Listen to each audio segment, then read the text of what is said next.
देखिए राजनीति क्या है, एक संवैधानिक किला है, उसकी जो घेराबंदी करना जानता है वही जीतता है, वही राज करता है। जो उसमें घिर जाता है वो बाहर नहीं निकल पाता है। तो नीतीश कुमार ने हमेशा इस राजनीतिक किले की किलेबंदी की है, उसमें घिरे कभी नहीं, कोई घेर नहीं पाया। तो इस बार भी बुढ़ापे में भी उन्होंने दिखा दिया है कि उनको घेरना बड़ा मुश्किल है, इस किले में कैद नहीं कर सकते। वो किले की घेराबंदी करना अभी भी भूले नहीं है।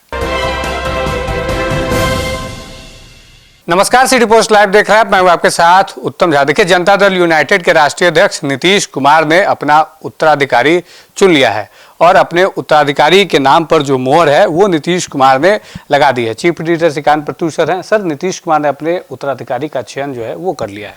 देखिए, विधायक दल की बैठक थी, तमाम विधायक मौजूद थे, लेकिन नीतीश कुमार की पार्टी के विधायक दल का नेता नहीं चुन पाए और सबने अधिकृत कर दिया नीतीश कुमार को कि भाई वहीं चुनेंगे। तो नीतीश कुमार ने अपना फैसला सुना दिया है। नीतीश कुमार परिवारवाद के हमेशा खिलाफ रहे हैं, उनसे ये उम्मीद कैसे कर सकते हैं कि अपने बेटे को उत्तराधिकारी बनाएंगे। तो उन्होंने अपना उत्तराधिकारी बहुत योग्य चुना है, कोई सवाल नहीं उठा पाएगा। ऐसे नेता को चुना है जिनकी छवि बहुत साफ सुथरी है, जो राजनीति के दिग्गज हैं, उनके पुराने दिनों के साथी हैं, भरोसेमंद हैं और निशांत को राजनीति में आगे बढ़ाने में अहम भूमिका निभा सकते हैं। और वो नालंदा के ही हैं। उन्होंने श्रवण कुमार को अपना उत्तराधिकारी चुना है, मतलब विधायक दल का नेता चुना है। तो नंबर 2 का पोजीशन हो गया। नीतीश कुमार के बाद पार्टी में नंबर 2 के पोजीशन पर श्रवण कुमार का आना बड़ा संकेत दे रहा है कि नीतीश कुमार किसी भी कीमत पर अपने वोट बैंक में सिंधमारी नहीं होने देना चाहते हैं। उनका जो लौकुश समीकरण है जिसके बलबूते वो सत्ता पर 21 साल तक काबिज रहे हैं, बिहार की राजनीति में एक बैलेंसिंग फैक्टर बने हुए हैं, वो आगे भी बने रहेंगे। क्योंकि नीतीश कुमार दिल्ली जा रहे हैं तो उनके वोट बैंक पर नज़र तेजस्वी की भी थी और बीजेपी की भी है, ठीक है ना। तो बीजेपी के सम्राट चौधरी कुशवाहा हैं और तेजस्वी यादव ने पिछले लोकसभा चुनाव में कुशवाहा को ज़्यादा से ज़्यादा टिकट देकर उसका फ़ायदा भी उठाया था। कुशवाहा समाज ही एक ऐसा समाज है जिसको पार्टी पॉलिटिक्स से कोई मतलब नहीं है, वो उसी के पक्ष में खड़ा होता है जो उसके जाति का उम्मीदवार देगा। मतलब अपने जाति के उम्मीदवार के पक्ष में उसकी गोलबंदी होती रही है। सम्राट चौधरी बीजेपी के अध्यक्ष जरूर थे, लेकिन वो ज़्यादा सीट नहीं दिलवा पाए, ज़्यादा का सीट ही नहीं दिलवा पाए कुशवाहा को। तो कुशवाहा ने नहीं माना और उन्होंने महागठबंधन का साथ दे दिया, क्योंकि तेजस्वी ने ज़्यादा कुशवाहा उम्मीदवार उतारा। पूरा मगध शाहाबाद खत्म हो गया। विधानसभा चुनाव में उस गलती को नहीं दोहराया, बीजेपी ने संभाला और उसका नतीजा ये हुआ कि कुशवाहा वोट बैंक में सिद्धमारी नहीं कर पाए तेजस्वी यादव। और इन इलाकों में भी अच्छा प्रदर्शन किया। तो नीतीश कुमार के दिल्ली जाने के बाद तो बहुत खतरा था कि तेजस्वी की भी नज़र है, बीजेपी की भी नज़र है। तो नीतीश कुमार ने सम्राट चौधरी के नाम पर मोहर लगा दिया। मतलब जिस कुशवाहा के समर्थन की बदौलत सत्ता में काबिज थे, कुर्सी छोड़ी तो उसी को सौंपा, ये मैसेज गया सीधा। अब बीजेपी कितना दिन तक रखेगी उनको बीजेपी जाने। नीतीश कुमार का जो काम था उन्होंने कर दिया, जो मैसेज देना था दे दिया। अब नंबर 2 का नेता बना दिया, अपना उत्तराधिकारी घोषित कर दिया। किसको? श्रवण कुमार को विधायक दल का नेता बना दिया। तो अपने वोट बैंक को इंटैक्ट कर लिया है और शायद इसीलिए उन्होंने बड़ा टारगेट सेट किया है पार्टी के लिए, 200 सीट जीतने का। अगले विधानसभा चुनाव में 200 सीट जीतने का टारगेट ये एनडीए का थोड़े है, ये नीतीश कुमार का है, जेडीयू का है। मतलब नीतीश कुमार ये संदेश दे रहे हैं कि भाई जेडीयू का खात्मा नहीं हुआ है उनके जाने से, जेडीयू इंटैक्ट है, इंटैक्ट रहेगा और अपने बलबूते पर भी आगे चलकर सरकार बनाने का दम रखता है। तो श्रवण कुमार का विधायक दल का नेता चुना जाना बहुत बड़ी बात है। लेकिन सर, डिप्टी सीएम विजय चौधरी की भी चर्चा थी, तमाम जो जेडीयू के विधायक हैं वो चाहते थे कि विजय चौधरी बनेंगे। देखिए, चाहते थे ऐसा नहीं है, लेकिन विजय चौधरी, नीतीश कुमार ठीक है कुशवाहा और कुर्मी के नेता हैं, लेकिन नीतीश कुमार को समर्थन केवल कुशवाहा कुर्मी का ही नहीं मिला है। केवल उसी समर्थन के बलबूते वो 21 साल तक राज नहीं करते रहे हैं। उनको स्वर्ण समाज का भी पूरा साथ मिला है, चाहे ब्राह्मण हो, भूमिहार हो, कायस्थ हो, जितनी भी राजपूत हो, सबका साथ मिला है। नीतीश कुमार को सबने सराहा है, सबने उनकी मदद की है। तो विजय चौधरी भी तो उनके पुराने साथी हैं। तो विजय चौधरी डिप्टी सीएम भी बन गए। पहले नंबर पर वही है ना, डिप्टी सीएम। मुख्यमंत्री के बाद शपथ कौन लिया? विजय चौधरी ने। दूसरे नंबर पर विजेंद्र यादव ने। तो विजेंद्र यादव से राजनीति में ज़्यादा सीनियर हैं विजय चौधरी, ये जान लीजिए। उम्र कम हो सकती है उनकी, लेकिन राजनीति में वो उनसे ज़्यादा सीनियर हैं वो। तो विजय चौधरी को डिप्टी सीएम बना दिया। अब बात थी भाई पार्टी के नंबर 2 पोजीशन की। तो वो तो नीतीश कुमार ने कुर्मी समाज को ही दिया, अपने ही जिला के, अपने ही जाति के नेता को बना दिया। तो इससे अच्छा मैसेज गया ना, क्योंकि कुर्मी कुशवाहा नाराज हो सकते थे ना। नीतीश कुमार अपने बेटे को तो बनाएंगे नहीं, मांग तो यही थी कि बेटा लीड करे, पार्टी को आगे बढ़ाए। लेकिन नीतीश कुमार ने बढ़िया फैसला लिया है। नीतीश कुमार के इस फैसले के बाद विपक्ष के पास कोई हथियार नहीं रहेगा नीतीश कुमार पर की घेराबंदी करने का। उन पर परिवारवाद का आरोप नहीं लगा पाएगा विपक्ष। निशांत आ गए हैं पार्टी में, नीतीश कुमार के बेटे हैं, लेकिन उनको न तो मंत्री बनाया न डिप्टी सीएम बनाया। नीतीश कुमार ने तो कुछ नहीं बनाया। अब नंबर 2 के पोजीशन पर बैठ गए हैं श्रवण कुमार, उनके भरोसेमंद हैं। अब श्रवण कुमार आगे बढ़ाएंगे निशांत को, तो कैसे आरोप लगेगा नीतीश कुमार पर?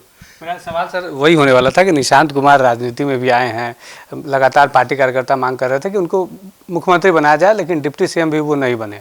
अब सम्राट चौधरी हालांकि ये चाह रहे हैं कि कैबिनेट में उनको शामिल किया जाए, लेकिन जब विधायक दल का नेता चुने जाने की बात थी तब भी कार्यकर्ता ये कह रहे थे, पोस्टर भी लग रहे थे कि निशांत कुमार को बनाया जाए, लेकिन ये भी फैसला नीतीश कुमार ने नहीं लिया। देखिए है क्या कि बीजेपी चाहती है कि बीजेपी चाहती है कि निशांत राजनीति में आ गया है, क्योंकि बीजेपी को भी डर है।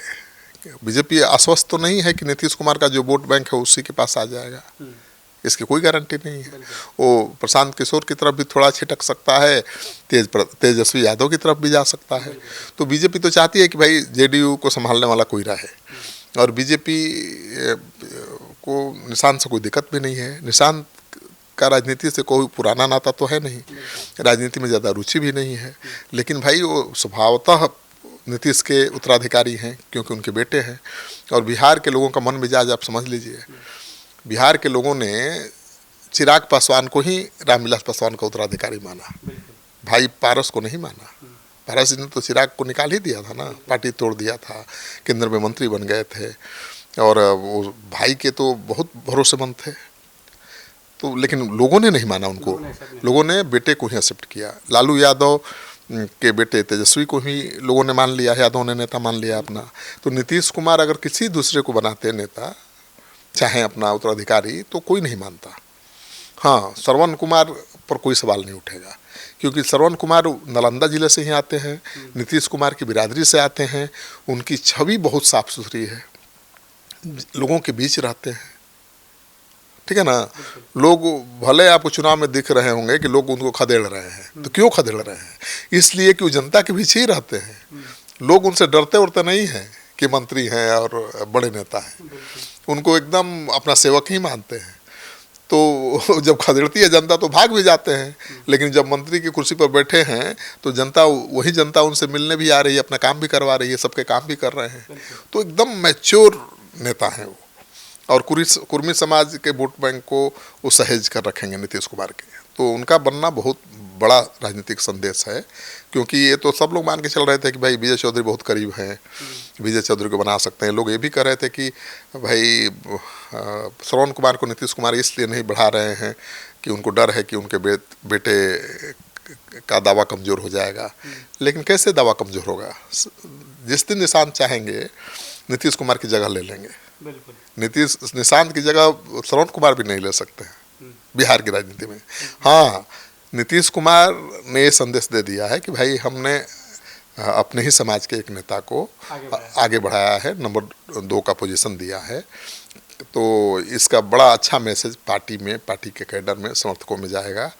और श्रवण कुमार मुझे लगता है कि बहुत नीतीश कुमार के अधूरे काम को आगे बढ़ाएंगे, और निशांत को भले नीतीश कुमार आगे ना बढ़ाएं इस डर से कि परिवारवाद का आरोप लगेगा, अब श्रवण कुमार खुल के उनको बढ़ाएंगे।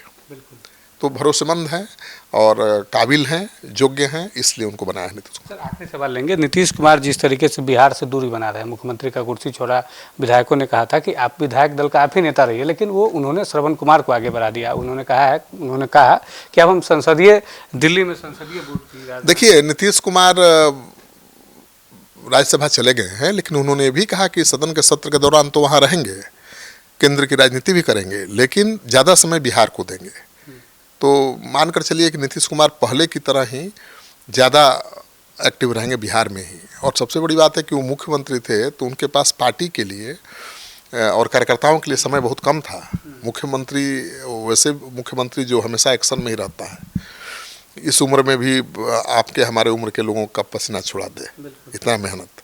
तो नीतीश कुमार अब चुपचाप थोड़े बैठेंगे। सबसे ज़्यादा रैलियाँ की संविधान, सबसे ज़्यादा रैली की, सबसे ज़्यादा एक्टिव रहते हैं भाई, निकल गए, संडे मंडे मनाते नहीं हैं। तो नीतीश कुमार अब तो खाली हो गए हैं सरकारी कामकाज के बोझ से, केवल उनको नज़र रखना है ना, निर्देश देना है, और पूरा समय है उनके पास पार्टी के लिए। तो मुझे लगता है कि पार्टी और मजबूत होगी, जेडीयू और मजबूत होगी। और नीतीश कुमार ने एक भी भाई सेट कर दिया, रिकॉर्ड बना दिया कि देखिए उन्होंने जो कहा था वो कर दिया। मतलब बीजेपी को वादा किया था कि भाई आपको मौका देंगे सीएम बनाने का, दे दिया। उनकी पार्टी के लोग तो चाहते ही नहीं थे कि वो राज्यसभा में जीते। विधायक पर दबाव था लोगों का कि आप लोग हरा दीजिए इनको, लेकिन विधायकों ने कहा कि नहीं, इससे नीतीश कुमार की छवि खराब होगी। ये मैसेज जाएगा कि भाई नीतीश कुमार ने जानबूझकर चुनाव हार गए, ठीक है ना। तो ये नाटक था, केवल बीजेपी को देना ही नहीं चाहते, लेकिन विधायकों ने लाज रखी नीतीश कुमार की। और नीतीश कुमार का मतलब ही होता है जेडीयू, जेडीयू का मतलब नीतीश। विधायकों को भी पता है कि नीतीश कुमार हैं तभी तक जेडीयू है। तो बेटा भले राजनीति में आगे आ गया है, लेकिन सीखने में, अपने पैरों पर खड़ा होने में समय लगेगा। इस बीच श्रवण कुमार को विधायक दल का नेता बनाकर उन्होंने निशांत का काम आसान कर दिया है, पार्टी का भविष्य सुरक्षित कर दिया है, पार्टी की किलेबंदी कर दी है। अब उसमें सेंधमारी करना बहुत आसान नहीं होगा। और नीतीश कुमार, देखिए राजनीति क्या है, एक संवैधानिक किला है, उसकी जो घेराबंदी करना जानता है वही जीतता है, वही राज करता है। जो उसमें घिर जाता है वो बाहर नहीं निकल पाता है। तो नीतीश कुमार ने हमेशा इस राजनीतिक किले की किलेबंदी की है, उसमें घिरे कभी नहीं, कोई घेर नहीं पाया। तो इस बार भी बुढ़ापे में भी उन्होंने दिखा दिया है कि उनको घेरना बड़ा मुश्किल है, इस किले में कैद नहीं कर सकते। वो किले की घेराबंदी करना अभी भी भूले नहीं है। चलिए, बहुत बहुत धन्यवाद सर। नीतीश कुमार ने अपना उत्तराधिकारी जो है वो चुन लिया है। श्रवण कुमार के नाम पर मुहर लग गई है, विधायक दल का नेता श्रवण कुमार को चुन लिया गया है। आप क्या कुछ सोचते हैं, कमेंट बॉक्स में जरूर लिखिएगा। धन्यवाद।